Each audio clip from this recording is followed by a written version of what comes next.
എന്തു സമയമായിട്ടില്ല. ഇതൊരു വാർത്ത ഇത്. ഇങ്ങോട്ട് വന്നേ, ഒരു കാര്യം പറയട്ടെ.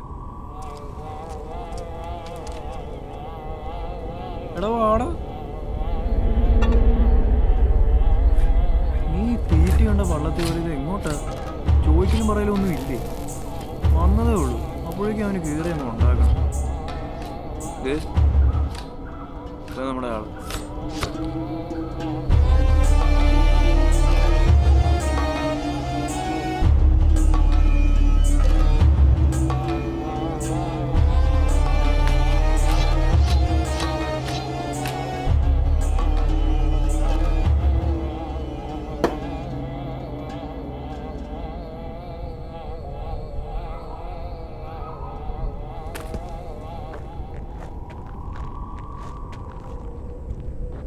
എങ്ങക്കെ ഇനി അത്ര പിടുത്തമില്ലെന്ന് തോന്നുന്നു.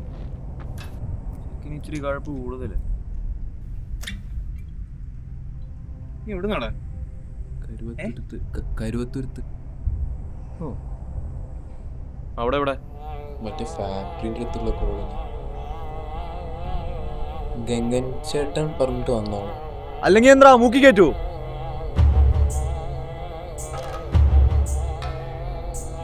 ഗംഗച്ചേട്ടനത് പറഞ്ഞു കേക്കട്ടെ. ഇവിടെ ഇങ്ങനെ ഒരു മരമുണ്ട്, അതുമെന്ന് ഒരു സാധനം എടുത്തോണ്ടിരുന്നു. എന്നിട്ട് കിട്ടിയാ? ഒന്നാമത്തെ കാര്യം, ഈ സ്ഥലം അത്ര ശരിയല്ല. 2, നീ ഇതിൽ പുതിയതാ. അതുകൊണ്ട് നോക്കിയും കണ്ട് നടന്ന നിനക്ക് കൊള്ളാം.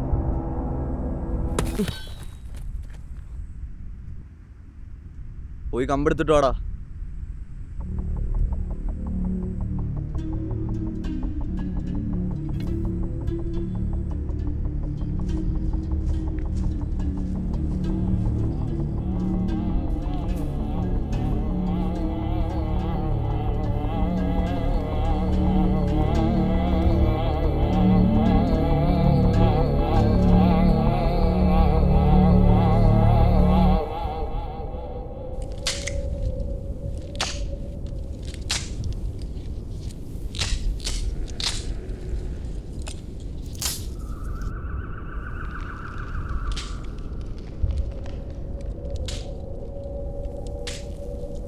പണ്ടുള്ളവരൊക്കെ പറഞ്ഞു കേട്ടിരുന്നു ഇങ്ങനെ ഒരു കല്ലിനെ പറ്റിയിട്ട്.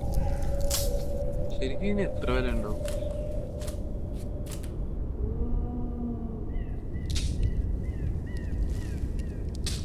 ശാപം കിട്ടി മുടിഞ്ഞു എന്നൊക്കെ നാട്ടുകാർ ചുമ്മാ പറയുന്നാവൂലെ. മുടിഞ്ഞു പോകാൻ ശാപത്തിന്റെ ഒന്നും ആവശ്യമില്ല. നമ്മൾ ഈ ചെയ്തു കൂട്ടുന്നത് തന്നെ ധാരാളം.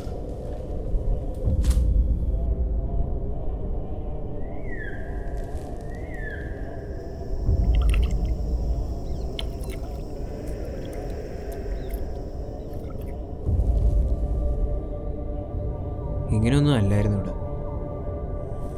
10,000-2000 കൊല്ലത്തെ ചരിത്രമുണ്ട് നെല്ലുത്തിപ്പാറയ്ക്ക്. പണ്ട് പുലിയൊക്കെ ഇറങ്ങിയിട്ടുള്ള സ്ഥലമായത്. പുലി എന്താ പേടിയുണ്ടോ? പുലിയും മാങ്ങയൊന്നും ഇല്ല ഇങ്ങ് പോര്.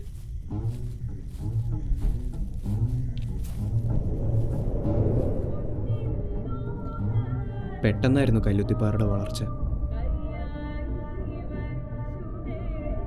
അതിനൊക്കെ കാരണം ഈ കല്ലാന്നൊക്കെയാ പറയുന്നത്. അങ്ങനെ ഇരിക്കുമ്പോഴാണ് താഴെക്കരയിൽ ഒരു ജന്മി ഇതിനെക്കുറിച്ച് അറിയുന്നത്. കല്ല് കൈ വന്നുള്ള നേട്ടത്തെപ്പറ്റി അയാൾ ആരോ പറഞ്ഞ് ബോധിപ്പിച്ചു. അങ്ങനെ ആർത്തി മുഖത്ത് ജന്മി കല്ല് കഴിക്കില്ലേ? ജന്മിയല്ലേ, ആര് ചോദിക്കാൻ? അയാൾ വാനോളം വളർന്നു. പക്ഷെ ഒരു 3 കൊയ്ത്ത് കഴിഞ്ഞപ്പോൾ കരക്കാർക്കെല്ലാവരും അസുഖമാണ് തുടങ്ങി. മരത്തിൻ്റെ ശാപം. പിന്നെ പുഴ വറ്റാൻ തുടങ്ങി. മരത്തിന് ചുറ്റുമുണ്ടായിരുന്ന സകല ജന്തുക്കളും ചത്തു വീഴാൻ തുടങ്ങി. കല്ല് തിരിച്ചു വെക്കണമെന്ന് പറഞ്ഞ് ജന്മിയെ കാണാൻ പോയ കരക്കാർ കണ്ടത് അയാൾ വയറ് പൊട്ടി ചത്ത് കിടക്കുന്നു. പിന്നെ ഏതോ മൂപ്പം വന്ന് ചടങ്ങൊക്കെ നടത്തി കല്ല് തിരിച്ചു വെച്ചപ്പോൾ എല്ലാം ഒന്ന് അടങ്ങിയെന്നൊക്കെയാണ് നാട്ടുകാരുടെ കഥ. അത് പിന്നെ ആരും ഈ പരിസരത്തോട്ട് അടുത്തിട്ടില്ല.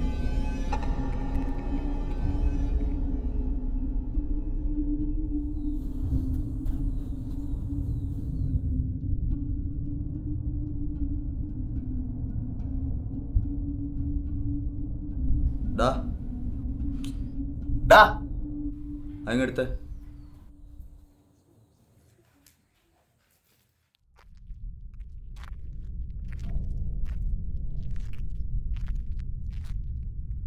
അവിടെ വെച്ചോ.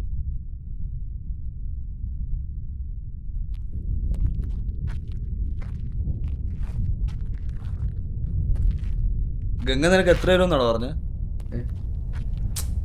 കാശ് എത്ര കിട്ടുമെന്നാണോ പറഞ്ഞത്? 2000. 2000 കുണുവ. അതിനാണ് നീ കാട്ടി വന്ന് പേടിച്ചുറച്ചിരിക്കുന്നത്. എടാ പേടിയാണെങ്കിൽ വീട്ടിൽ വല്ലതും ഇരിക്കണം, ഇങ്ങോട്ട് കെട്ടിയിരിക്കരുത്.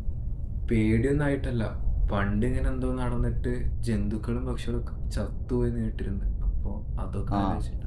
നീ കണ്ട പട്ടീനെയും പൂച്ചനെയൊക്കെ നോക്കിയിരുന്നു. സാധനം വേറെ ആമ്പിള്ളേരും ഉണ്ട്. അതല്ല ഈ മനസാക്ഷി. മനസാക്ഷിയാ? നീ ആരടാ? ഗംഗയുടെ ഭാഗങ്ങൾ നീ കക്കാനും പിടിച്ചു പറിക്കാനൊക്കെ പോകുന്നുണ്ടല്ലോ. അപ്പൊ നിനക്കൊന്നും തോന്നാറില്ലേ? ഞാൻ പറഞ്ഞതേ ഉള്ളൂ. ആ നീയും ആ പൊട്ടന്റെ ഭാഗമായിട്ട് തുള്ളിക്കോ. മാനത്ത് നോക്കിക്കാറുണ്ടാവും കൂടെ. എടാ നിനക്ക് അതിന്റെ വില അറിയോ? അതിനുവേണ്ടി ആൾക്കാർ എന്തൊക്കെ ചെയ്യുമെന്നറിയോ? എന്തൊക്കെ ചെയ്തിട്ടുണ്ടെന്നറിയോ? നീ ഇതൊന്നും പറയണെങ്കിൽ എങ്ങനെ തല വെച്ചോണ്ട് നടന്നു? എടാ അവൻ വളർത്തുന്ന വെറും ഒരു ചാവാലി പട്ടി മാത്രം. നാളെ നീ വഴി കിടന്ന് ചത്ത ഒരു കുഴി കുത്തി വിടാൻ പോലും ആരും കാണൂല. എടാ കൈ കാശില്ലെങ്കിൽ സ്വന്തം തള്ള ചാവാൻ കിടന്നവരെ കൈയും കെട്ടി നോക്കിക്കേണ്ടി വരും. എടാ നിന്നെ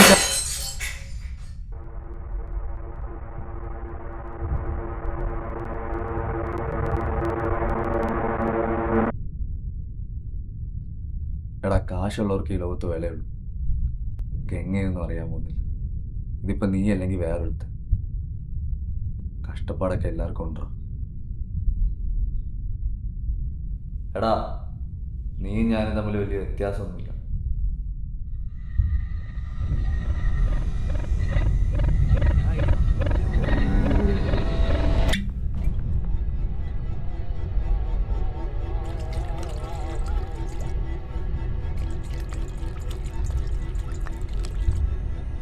എടാ ഇനി ഇല്ലാത്ത കഥയൊന്നും അല്ലല്ലോ പറഞ്ഞു. അത് നീയാണോ തീരുമാനിക്കുന്നത്? പണ്ടും കാട് കിളവൻ ചത്തു എന്ന് പറഞ്ഞ ഓരോ ഉടായ്പ അതോടും അതൊക്കെ വിശ്വസിക്കാൻ പറയാം പൊട്ടന്മാരും. കേട്ടു പറഞ്ഞ ഇവിടം വരെ എത്തിയത് കട്ട പോലെ തിന്നിട്ടല്ല, അല്ലാണ്ട് നാട് മൊത്തം ആദർശം പറഞ്ഞു തന്നിട്ടല്ല. അത് നീ പറക്കണ്ട.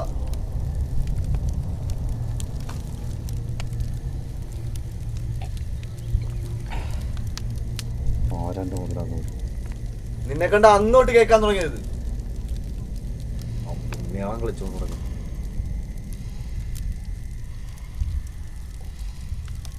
എന്തിപ്പോ നിന്നോട് പറയില്ലേ? നീ ഒരു ഒറ്റ കൂടെ ഉള്ളതുകൊണ്ട് ഇത്ര കാലമായിട്ട് പച്ച പിടിക്കാത്ത.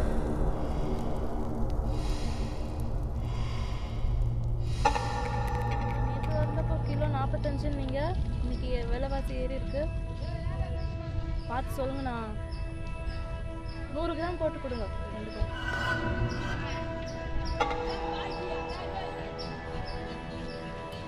அப்பு அப்பு அப்பு எங்கடா இருக்க? தோசை ஆறுது.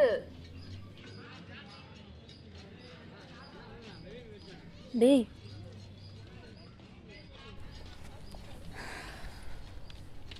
அம்மா மேல கோவமா? உன் தப்பு இல்லடா, இதெல்லாம் அவனோட செயல். ஒரு கதை சொல்லவா? ஒரு காலத்துல இந்த உலகத்துல மலை, மரம், ஆறு எதுவுமே இல்லாதப்போ 5 தெய்வங்கள் ஒன்றா சேர்ந்து ஒரு மந்திரக்கல்லை உருவாக்குனாங்க. அந்த கல்லால பிரம்மாண்டத்தை உருவாக்கவும் முடியும், அழிக்கவும் முடியும். ஒரு பேராசையுள்ள சாத்தான் அந்த கல்லை அவன் கைக்கே கொண்டு வர ஆசைப்பட்டான். 5 தெய்வங்களோட முழு சக்தி இருக்கிற கல் சாத்தானோட கைக்கு போனால் என்ன ஆகும்?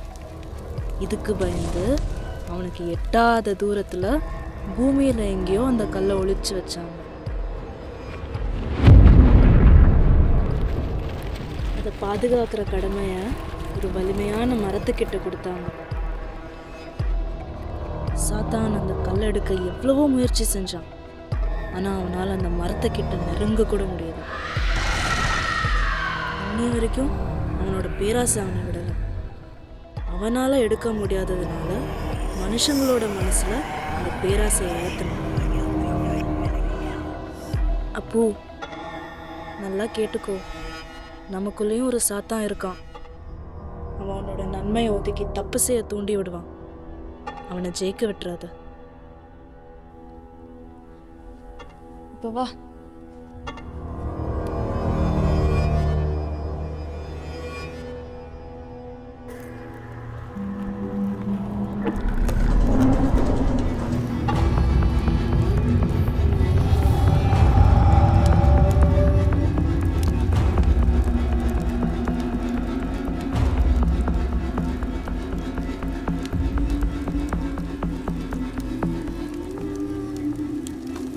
സമയം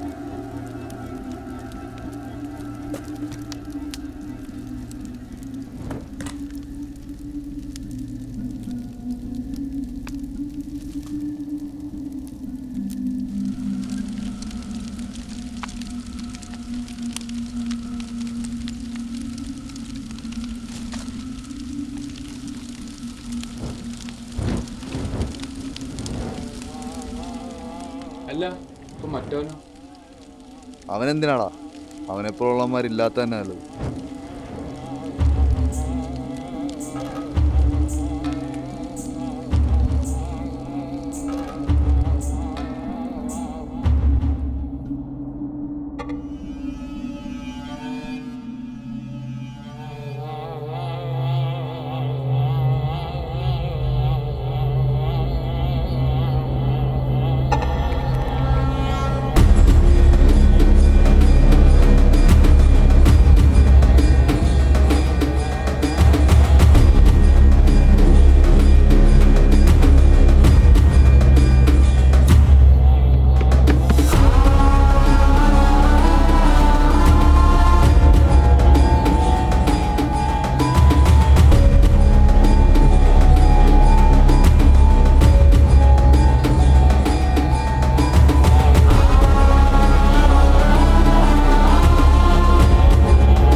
കൊത്തൊന്നുമില്ലേ?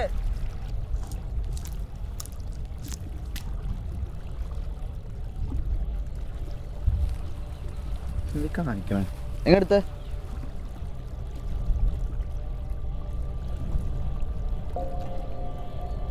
അത് ശരി, അത് ചുമ്മായിട്ടൊന്നും കൊത്തൂല. പാലിക്കൊടുത്തിട്ട് വന്നപ്പോ പിടിക്കാൻ വേണ്ടി കണ്ട. ഇനി അതുങ്ങൾ തീറ്റ അല്ലാണ്ട് വേറെ ഒന്നും കാണാൻ പോകില്ല. നീ ഒന്ന് ഇട്ടേക്കേ.